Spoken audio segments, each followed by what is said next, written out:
that was always a problem. It was always the boss being the fucking little bitch. Welcome to the CEO Stylist podcast, where two unlikely CEOs come together and rewrite the narrative of what it means to be a CEO stylist. Yovanka, Loria and Kirsten Harris are on a mission, giving stylists permission to join the movement of artists breaking the mould of what is meant to be for the hair industry and creating the life and schedule of their dreams. Fast forward through many failed attempts and lessons learned in the process, it's time to level up the playing field. It's time to call BS on what's been done before. Yovanka and Kirsten are ready to share it all, defying the odds of the industry and teaching you how to do the same. Hi everyone, welcome back to the CEO Stylist with me and my bestie, Kirsten. Hey. Oh, sorry, I cut you off then. We're back. God, why are we so awkward? We're like nearly 20 episodes in and we still... Intro and outro is the worst part. It literally makes me sweat. Yeah. But it's all right. We should just go in and just go right at it. Yeah. Like we should. We're What are we talking about today? We're dangerous because, on the last podcast we were talking about recharging and we fully recharged. So no, we recharged. Watch out, world. It's true. Well, actually, it's funny when you come back from a holiday sometimes. My brain had slowed down completely. I'm like, fuck, I need a holiday to recover from my holiday. That's what James was saying. I'm like, are you demented? But that's what happens. I'm exhausted. So I went, no, you're not. You just need to get more hours sleep. That's why we need to do that more frequent. Yeah. Right? Yeah. What did we say? We're going to aim to go to Bali to have a holiday every 3 months. Bali belly just kills That's not sustainable. My life, It really does. Anyway. All right, let's get into it. Okay. This one, I'm excited about this one. You're really like popping off here. I'm really popping off because, again, this is a topic that we've been asked to cover. It is building a team and a dream culture, or not dream, to how to create a culture in 2024. I think Which one comes first, team or culture? I think they go hand in hand. Do they? To me, they do, because you can't have a team without culture. You can't have team without culture. You need to know your culture first before you build and expand on your team. How good is that one? Really? Absolutely. You have to create the culture to have the right team. To attract the right team. To attract the right team. And okay. I'm coming from experience in hairdressing. Because, obviously that was my biggest fear. I remember I used to always say, I would love to have a crack at having a team. And so I'm going to say something, because I didn't grow up in this industry. And in full disclosure, when I first stepped foot into a salon, and stepping into the back room of a salon, I went, I know exactly what you're going to say. This is a minefield for probably some of the most... grotesque? Yeah, conversations that could exist and such damage that could be done in staff room chatter that... and I've seen it. I've seen it firsthand in my own business. I've seen it in franchise environments in general. That just whole bitchy little hairdressers, aren't we? It's not even outside of the industry. Like that staff room is only dangerous. The walls had ears. Yeah, and some bosses did have ears because I've heard plenty bosses would put hidden microphones to actually hear what their staff were talking about. Cameras? How fucked up is that? Yeah, I have an issue with that as well. So do I. So where should we start? Culture. So culture before team. So to me, understanding what your culture, what do you stand for? What creates the culture? Well, again, what you stand for, it's your vision, your right. morals, and you got to set the precedent. You got to understand it in order, because I feel like, to me, what I realized, having something that everyone can work towards that's bigger than you, bigger than yourself, because a lot of business owners, coming from the industry where it was always very much ego-driven. Yeah. It was always very much, about industry awards and promoting, the salon. It was very fucking dysfunctional. And like you said, I wasn't lucky enough to have, I probably worked for a couple of salons that I really had a mentor. But, majority 9 out of 10 times, it was toxic as hell. So that's why for me, I learned how not to be as a leader, and being a leader is a whole nother subject. It's a whole nother topic, because I think also in this day and age, I see a lot of business owners want to try to be friends, like me, you want to be liked. In the beginning, you want to be liked, and that quickly doesn't work as well. And I think, and it's easy to get shit done when we all like each other, right? Well, actually, the opposite happens. Shit doesn't get done when you're trying to be too nice. And I think also, you look at Google, for example. Remember when Google was the first one that, set this precedent, we're going to have gaming room and, treat everyone like adults and they can go have their space. Guess what happened? Guess how quickly they fucking pulled that away? Because what happened? It's people's nature. Also, sometimes when you're too nice, people can take the piss. Oh, yeah. Especially maybe when we were younger, because we weren't raised with entitlement, whereas now that word is already, I'm entitled to this, I'm entitled to that. And I really struggle with that word because entitlement, it's a slippery slope, right? Mm-hmm. And at the end of the day, I felt like if I treated you like an adult, you'd behave like an adult. But a lot of people, they come from different walks of life, they come from different culture. Coming from a culture, you know what I actually love? It's so funny. Speaking of background culture, have you seen those memes that are around? So funny. Like? Where the meme is like an Aussie girl talking to an Aussie mum and telling her mum that she's got anxiety.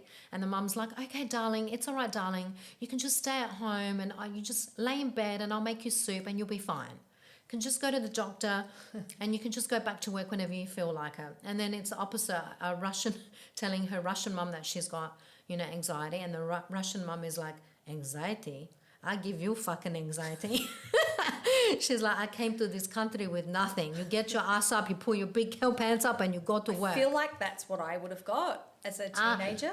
So for me, imagine, where I come from, being a Capricorn, being Serbian background. Prior to kids, I was probably a lot harder as well. Like it was very much black and white. There was no in between with me. Either you want it or you don't. Yeah. And I guess that comes from the way that we were treated and culturally. So culture can be divided to cultural backgrounds and even, like the way that I get misunderstood my whole life because people that know me come across as like, oh, because I'm so passionate and because I say the truth. How many times have I fucking been misunderstood? Happens to this day. That's why I'm so careful. But I'm just so open about who I am. I own who I am. I don't give a shit anymore. If you're not going to take me for me and understand that I've got your back, and I might say things that come across like they're, a little bit abrasive or however you want to call it, but I've always got your back, and in this day and age, everyone's so super sensitive. I feel like we need to get that back a little bit where it's very much. I understand the sensitivity though, because people are confused about what they can and can't say. Oh my God, so confused. So that's like, so that's confused. so screwed up. We are confused. We're confused about gender. But look at it. It's happening outside. It's such a division and hate. The world's gone mad. It's gone mad. The world's gone mad. But let's bring this back to culture. My observation is this, because I'm that nice person, and I've gone from being that hardcore, like in my 20s and driving That was your trauma. Now you're almost too nice. And then I did flip that because. There was and you become a mum as well. Well, there was some consequences to how I behaved in a work environment. Sure. In that, and that was my raising. That was for sure. That Do you think also modeling. Motherhood softened you as well? Motherhood definitely softened me. Yeah, and also consequences of being that. The modeling was you needed to be hard. You needed to play like the. Sorry, I'm going to be gender specific because I'm okay with that. You got to play like the boys play. You want to be taken seriously in the industry. You have to be masculine. You can't like say you broke a fingernail and I would proudly say I'll go and get my nails done, but in all seriousness, that was. God, can you imagine? That was like my work environment. You want to act like them and play like them and be treated like them, then you got to be like them. So 100%. that was. But there were some consequences to that for me, and then motherhood softens you, but I kind of come full circle to go, okay. My observation now in a work environment is I think the most successful service-based businesses that I've seen have come from people, like when I say people, I should modify that by saying business owners that create rules, strict rules. So like enough of being the nice person, I know I can see it, and I firmly believe that creates structure. A healthy culture. People, correct. We all live by rules. We've got rules in every part of our life. I don't care. We can all argue that, but we've got road rules. We've got rules at school. We've got rules on social media. We've got rules in business. Like we've got them, and we have a healthy respect for that. So I don't see anything wrong with. That's what creates as good whereas, culture. can I be honest? I fucking hate that word rules. I know. I hate it. I like structure better. Yeah. To me, I'm like structured, Policy. unstructured. Call it policy. Call it structure. Call it your handbook. Call it Whereas rules, the it rules just of the sounds game. so, yeah. But it is like all of that creates a culture because we then know Where you know what the stand. rules of the game 100%. are from day one. So- These that have this like flimsy, flexible, let's all go out and drink It after really work doesn't together. work. It Oh really, my God. really doesn't work. I think it will backfire faster than you. And we've heard it in the industry. So many, amazing, influencers, educators will be the first to tell you, I don't like managing people. Because they had shitty experiences. They weren't allowed to have lunch breaks. What happened is they compensated, try to, because I love that mindset. If I got treated like shit, I'm going to give my staff the freedom to be respectful, to give them a framework, but then you do the right thing, but it still backfires. Yeah. Do you know? So for me, the biggest shift and again, it was that, what did I say in the last episode? Like from being bored to brilliant with that moment that we had COVID and things slowed down. Yeah. I was able to implement systems, processes. So what I implemented is an onboarding. Yeah. An onboarding pack for any new staff member that comes on. So it's policy. Well, policy was more the policy, like handbook policy. This Yeah. was an internal document that I poured my heart and soul in it, and it was my words. Yeah. I feel like policy is very structured and very... But in that handbook, does it have things like what the uniform policy is, what the... That's in the handbook policy. That's in the handbook. That's why with this one, it was more, I think I have showed you this one. It was Yeah. more the expectation of the salon, and it was more like an oath of employment. Right. It was okay. an oath of employment of what the expectation were. I went through feedback. Because how many times did I have a staff member that couldn't take feedback? It was all those little nuance things that weren't getting addressed. What happens is when there's problems in the workplace, when you have an issue with a colleague, how do you deal with it? Well, the issue comes from communication or lack of. Always. 100%. Like a disagreement and someone doesn't feel like they're being heard. And I think, and I'm going to really bat for employees in this case, that is the fundamental reason why we have disgruntled staff, because they're not, one, they don't feel valued. They're not feeling like everyone wants to contribute to a greater cause when they're working, whether it be in a salon environment, anywhere, they want to feel like they're contributing. The minute that they don't feel that, or they don't feel like they're being seen and heard or recognised, because everyone loves recognition, doesn't care what, that's when things start to buckle. 100%. So part of that is having that time. Again, like, in the last episode we were talking about that balance or integration. You're a mum, you're a business owner, you've got 10 staff. Just consider you are that parent in your salon as well. You're not mothering them, but you are still that person. And if you're not the right person for that role, then step out of it and make someone. It doesn't mean that you can't be the owner. It just means that someone in the business that is in a senior capacity is going to be better at that role than you. That's right. I know you work from out people's strengths. I know from my own experience, no matter what industry I've worked in over the years, if you don't give that time back to your people to let them listen, not you giving feedback, them giving you feedback, you'll never learn. 100%. And that creates such it's so true. a fracture and that's what causes the staff room because they're like, but she's a bitch, he's an arsehole. I also think it comes from the top of the tree.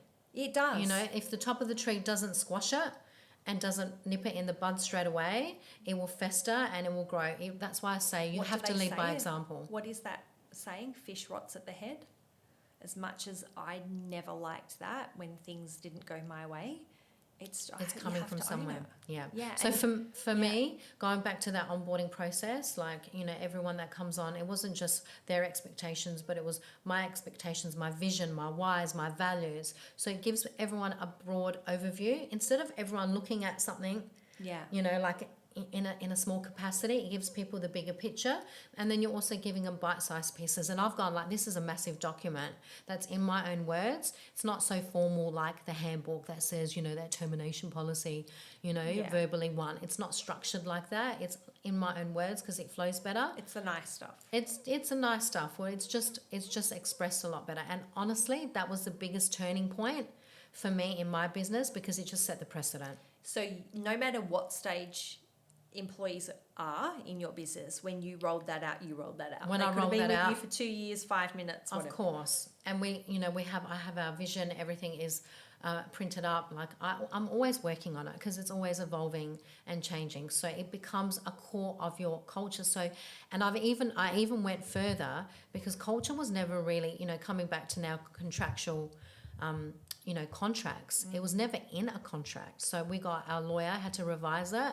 and we've also put the values of the company and our expectation in the contract, because it became very easy after. Once I knew what it was, if someone didn't align with that, it very much, everything went back. Now we're getting off track. Now it's going off. Now you're actually behaving, because a lot of the time it's behavior. Or situations, and it's going against what we stand for. It's going against what we believe. It's going against our values. Like what you're doing, how you're acting is not working with our values. So it's very, now it all comes back to that. Do you ask why? Of course. So you go into the what it. Yeah. Of course, I'm like I know you're the truth seeker, and that's where I want to know, like, where have we failed you as an individual? 100%. Why are you like, we're heading in this direction, you're kind of veering off to the right? What's going on? And sometimes it's not even a work environment. Sometimes it's an outside external. It's external. But if it's clashing with what you're setting for your direction and your vision and your goals, and you very quickly figure out again, what's the issue? Where is it coming from? Because otherwise emotional creative hairdressers can get in their emotions. And I feel like this is newer territory for me than what I was ever used to dealing with. In what way? I'll tell you in a minute. Like, I'm sure this has been around for a long time. It's just that we didn't talk about it. And we'll talk, jokes aside, we'll talk about mental health. Like, I know I don't want to say it's a trend, because that makes lightheart of a really serious situation. But I don't know about you, but I know in my circle, I've heard more and more adults being diagnosed with things like ADHD and so prevalent that perhaps was missed when they were young. And I don't know what that's about. I don't know whether that's just because we're all open about talking about it now, and so people are like, well, maybe that's me. Maybe I should go and get tested. And everyone's doing testing on self-diagnosing themselves. Yeah, and kids are getting tested. I know that that's happening more and more. I know one of my kids, my daughter, was tested, and she didn't have it, but she had other learning issues that she ended up growing out of. But I think all of that can lead to a little bit of dysfunction as well. So I guess that this is my roundabout way of going, does that exist in your salon now? And do you have a one rule way of managing people, or do you have a customized approach depending on who it is? Well, I customize because I think also Ash and I went and studied NLP, which is neuro-linguistic programming, and in there, that's why when part of our onboarding pack, not only do I have a values question, but there's a little exercise that we give them that helps me determine what type of learners they are. Right. So are they visual? Are they hearing? Are they kinesthetic? Are they feeling? Are they auditory digital like me? Because then that's really already given me, it helped me with my kids, it helped me understand myself better, it helped me understand them better, because I do believe in this diagnosis of, because there's something there, it was just never diagnosed before. But I think instead of using it as an excuse to do things, I think people are using it to empower themselves to understand what they need to help them, achieve or function or be more productive. So there's some self-monitoring tools. Do you feel like an employee has an obligation to tell you as an employer if that's a new, I don't want to call it an issue, like a new diagnosis? I think so too, because once we're aware of it and we know what it is, we can, integrate it into the business and see. I mean, that mental health thing that you're saying, I agree, it is so prevalent. And as long as someone has a performance plan, it's like you can't say that and I've been in this position, you've seen me let go of staff because they were, having mental health days off, gonna, have mental health days to see someone, which I'm all for it, but then they're writing themselves off on the weekend, and then calling in sick on the Monday.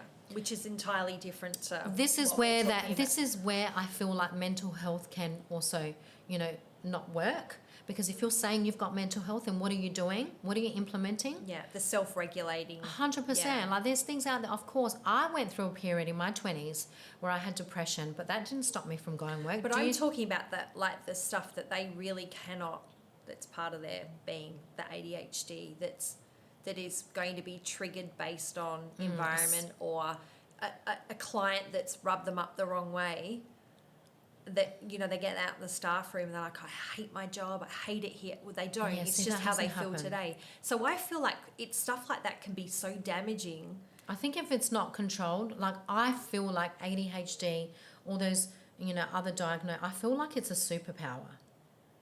In what way? Well, it is a superpower. They just have to find the thing that they love doing. Because have you seen someone with ADHD when they're focused on something? Yeah.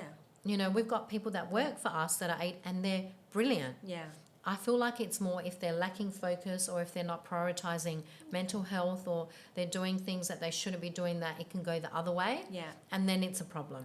But I've never actually seen it. So you don't see it as a barrier. It's just awareness. It could, if you're saying the scenario of what you said, that would be a massive barrier. Yeah. I personally have been fortunate where I've used it to our advantage to find out what zone of genius works for that type of person and what role, if we can make it work. So I'm going to ask you something else, because I feel like this is also another part of dangerous conversation that I've witnessed time and time again that can create culture barriers.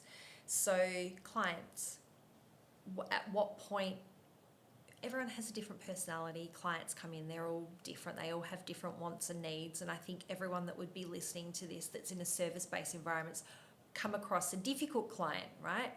What is the rules around talking about and really, I guess breaking down opinions about that client? Or, my God, she's like hardcore today. She's asking for, you know, a miracle to happen, and then it becomes a full-out conversation that also can be dangerous, that can create culture issues in a business. See, again, I don't know, maybe because I'm so aligned with energy.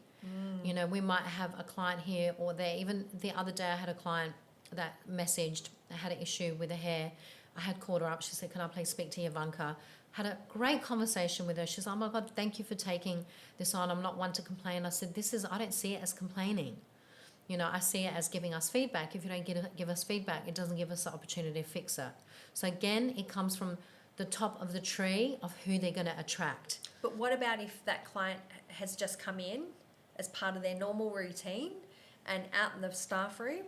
I see, we squash it right away. I think we're just so proactive at finding solutions. So what you're saying is your rule is we don't break down the personalities of clients in the staff room. No, and if we do, then I need to take the initiative to put something in place to speak to them to let them know. Okay, so what you're saying is that's triggered by something, an incident that's happened? Yeah, of course, if it's an incident. But I've witnessed it in salons where they're just having a full-out bitch about a client that they don't like. And do you know, honestly, this honestly comes down to you as the artist. If you haven't worked hard at, you know, that's why we have pre-consultation. We have so many things in place that before that client's even sat in our chair, we've already communicated a clear message. In our pre-consultation, in our consultation, in our follow-up. So by the time that they've sat in our chair, it's alleviated so much stress because they already know what they're getting, and they've already trusted the process. You know, back in the day when you didn't have control over who was sitting in your chair because they were questioning your expertise because they didn't trust you. I like that. Or the process. I like that. And normally clients will arc up, in my view, over two things: price, an unexpected price. It's all unexpected. And they didn't get what they asked for. I think, you know, you just reminded me why with us we don't have that. And because during COVID, when I really worked to implement the onboarding process for my team, same thing. I worked, which we just spoke about this other day for your business as well, worked for implementing the onboarding process for our customers. Yeah. So we have a whole customer journey, setting expectation. There's a consultation. They know we've dotted all our T's and dotted our I's. So when they sit in our chair, they're like, just do whatever you want. Yeah. We even save $4,000 now, and they don't even bat an eyelid. Right. Okay. It's insane. Yeah. Because I think all of that causes culture barriers. But that's culture. Let's go back to the team thing, because I've got to ask you, because I don't run a salon anymore. Yeah. Well, you work with so many businesses that, are running teams, and I feel like everyone, that's why they're always asking. It's probably not a conversation in all honesty. I don't get to this level about what do you do on a, what's your performance management. You don't, but you get a lot of, it's so hard to find staff these days. Definitely, absolutely, because that actually has an impact on their turnover. But, things like performance management, routine of those meetings, staff meetings. I'm a big advocate for communication. I think that's the root cause of people. Like, you can sound people out quite quickly, get them in together, start talking about the goals and what's going on. I think that, my view, a lot of business owners, when they've been having these staff meetings, they use it as a bitch session. Yes, which that's also why. Oh my God, so true, so revolting. But what do you do outside of like your performance management? Is there any other team building stuff that you do at do you guys have social events? We do, but again, at the end of the day, for me, everyone that knows me knows I don't socialise after 7, 8 o'clock, including you. So I've really pulled away from that. I don't want to socialise. Yeah. We do for Christmas and all those big things and Ash's wedding, and if it's something like that, of course. But I made a point. Even Ash, she's been she's tried to be friendly with staff. Yeah. But it can backfire. That's why I'm always like, you can, and look at Ash and I, we've been together for 5 years. She's like my second daughter. Yeah. But we know, when we're at work, I'm the boss. Yeah. When she's at work, she's a manager to her people. And if you don't, do you want me to speak to you as a manager or do you want me to speak to you as a friend? Yeah. And if you don't get that, but we've been very, very lucky. And in answer to your question, the way that I mitigated issues from happening is, again, we're very clear what our expectation was. And then also you have such a supportive, strong manager like Ash. You have Tegan, who's a salon coordinator. You have seniors in place who are implementing structure and systems. And then everybody knows what the fuck's going on. Yeah. They know who they need to go to if there's an issue. They know who they need to go to if there's a problem. Right. Everything is laid out for them. And if there's ever an issue, it gets squashed within 30 seconds. Yeah. We just don't let shit fester. Whether it's clients, like I said, it has to come from, CEO, then it has to come from middle management. Because if there's a break in that system, which I think for me as a sideline working in the industry, that was always a problem. It was always the boss being the fucking little bitch. Going to, that's why people are like, oh my God, you're so, I've had staff not get frightened. I won't say, because then I don't think I'm a frightening person, but how many times they're like, yo, are you upset with me? And I'm like, no, I've told you, if I'm upset, you'll know about it. There's no bullshit with me. And that's just the way. I don't know how to be any other way. Yeah. If you're going to take me the wrong way, if you're going to take Ash the wrong way, because we have resting bitch face. We come across as like we're strong, but we really, really, I believe that we've figured out a formula where there's no loose ends. And then that way people, even there was an incident just before Christmas that something happened, a staff member did something, it fucked up. And, of course, I was so stressed out, it was Christmas week and I didn't have a go at them in front of the client, pulled her in the back and I was like, what is wrong with you? Why would you do that? And I had to quickly go sort out this situation, come back, quickly pulled her in my office. The poor thing was crying and we worked it out in 30 seconds. And she's like, oh my God, thank God, in my old place of business, that boss wouldn't have spoken to me all week, would have been pissed at me. And then what they do, they don't speak to the staff member. They go fucking speak to everyone else because they're seeking validation. And that's what would always happen. Whether I worked in corporate for a little bit when I took a break from hair, I worked for Telstra, I worked, for another corporate place, and it was always the same thing. And it was always, like you said, upper management that spoke to you like you're a piece of shit and they were better. They had a chip on their shoulder. It wasn't like, yes, these are the systems in place, there's rules in place, there's things in place. Yes, there's things I'll let you get away with, but there's also things that, I think staff will never understand also, and I think we took a hit with COVID and the shit and the stress that we were fighting with the government. We were fighting, to keep our businesses alive. Just keep the businesses open. And we were fighting with still trying to, like you say, understand what the staff were going through, where they didn't feel comfortable coming to work because they were scared of catching, in my mind it was a flu. But to some other staff, it was a big thing that the deal. media was making out that their whole family was going to carca if they got sick. You know, I didn't believe in what was going on. So I had some staff leave because they looked at me like I wasn't being responsible. But again, it's that division and that hate that was being caused.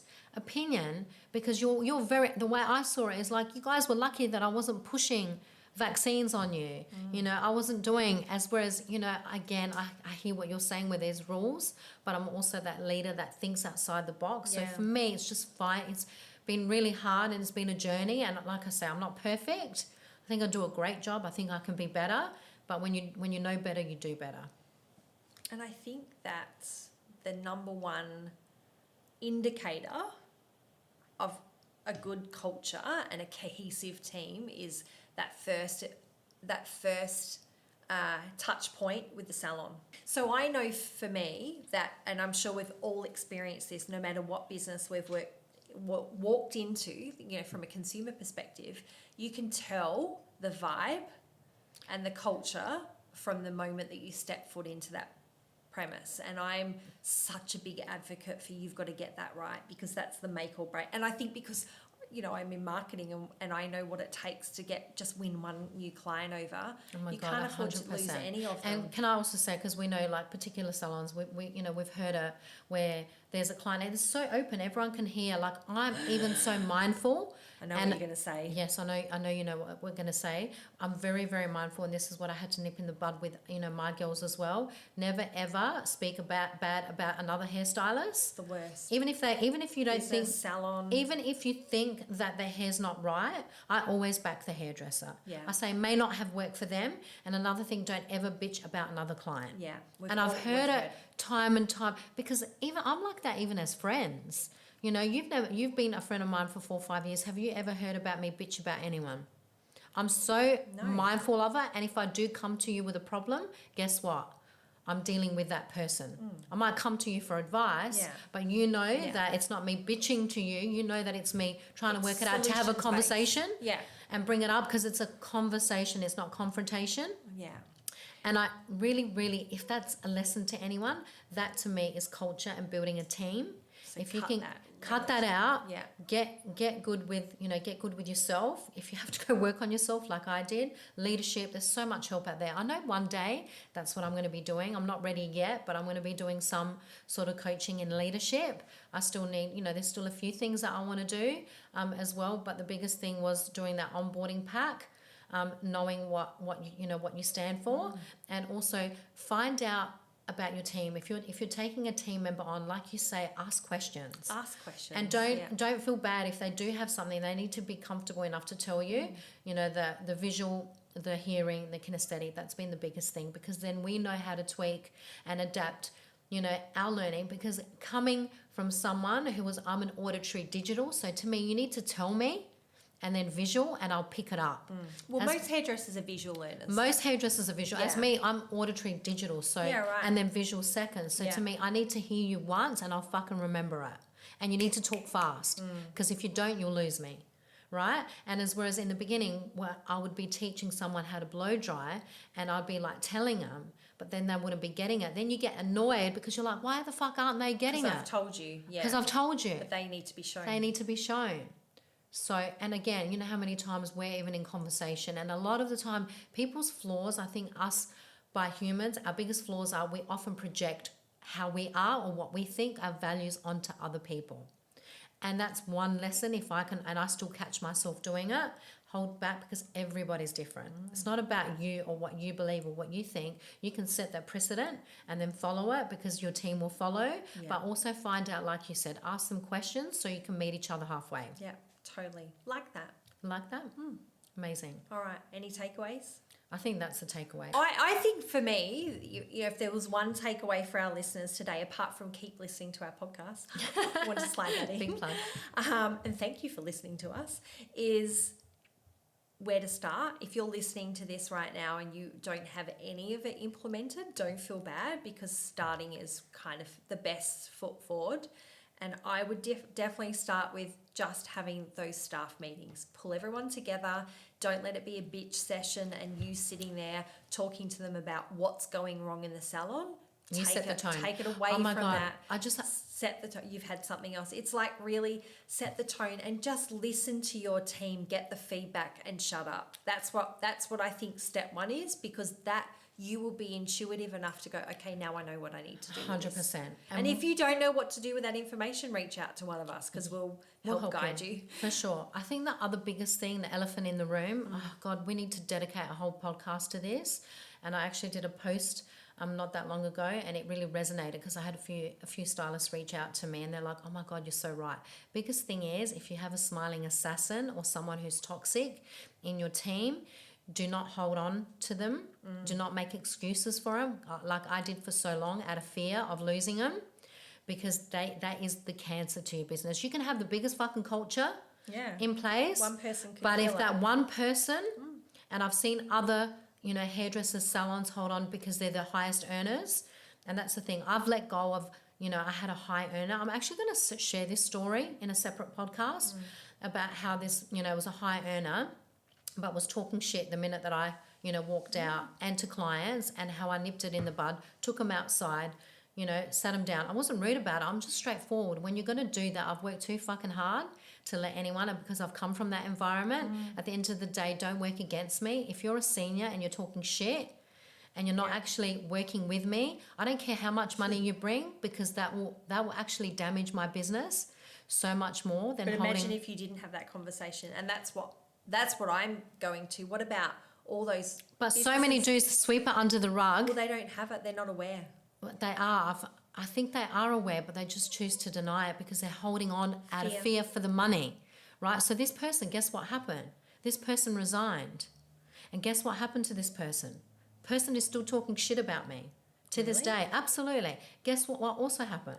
Person is known in the industry for doing this, is going from salon to salon. But, salons will take them on because they're smiling assassins, because they come on looking sharp and shiny. They talk the talk. They just can't deliver. And then what happens also, this person did the same thing in their last job. And this poor owner had no idea. Like you said, had no idea, because the owner is amazing, very, very reputable salon, and has only just recently, said to someone that I know, oh my God, I've been able to rebuild my business back up because of that one fucking toxic smiling assassin. That's dangerous. Biggest thing, culture killers. That's a whole nother episode. Remove any culture killers. That's all I have to say. Are we going to dedicate an episode to culture killers? I think we should. Maybe I we'll really do that think. next. Culture, and then there's culture killers. All right. So thank you so much for listening today. Thank you, guys. I was sweating after that. Good luck. Good luck with those chats. Don't be put off building a team. If you guys need to know anything, or you have any stories that you want to share, reach out and let us know. Send us a DM. We'd love to hear your stories. Exactly. No, really, or if you want anonymous, maybe we'll drop our email in our show notes and you can email us. Can it be anonymous email? We don't get enough emails. I'd love to get an email. Make a fake account and email us. Why does it have to be anonymous? It's not like we're going to tell Sometimes people don't like to reveal their names. They think we might out them. We're fine. Very good at. We're totally fine. We're You'd good at not be outing. surprised what people tell us. We're in the vault. See you guys. Thank you so much. Catch you on the next one.